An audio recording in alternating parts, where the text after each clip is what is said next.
మధ్య నైజీరియాలోని ఒక చర్చిలో ప్రార్థన జరుగుతుండగా గుర్తు తెలియని సాయుధులు కాల్పులు జరిపి భక్తులను కిడ్నాప్ చేశారు.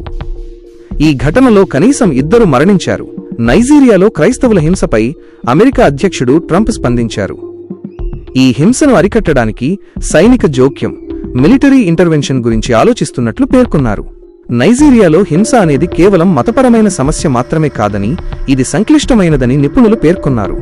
చర్చి దాడితో పాటు ముస్లిం పాఠశాల నుండి 20 మందికి పైగా బాలికల కిడ్నాప్ కూడా జరిగింది. నైజీరియా ప్రభుత్వం ఖండన తమ దేశం మత స్వేచ్ఛకు హామీ ఇచ్చే ప్రజాస్వామ్య దేశమని, మతపరమైన అసహనం ఉందనే వాదనలను నైజీరియా అధ్యక్షుడు ఖండించారు. ఈ వారాంతంలో పోప్ లియో కూడా నైజీరియాను ప్రస్తావించారు. ఆ దేశంలో క్రైస్తవులు హింసకు గురవుతున్నారని పేర్కొన్నారు.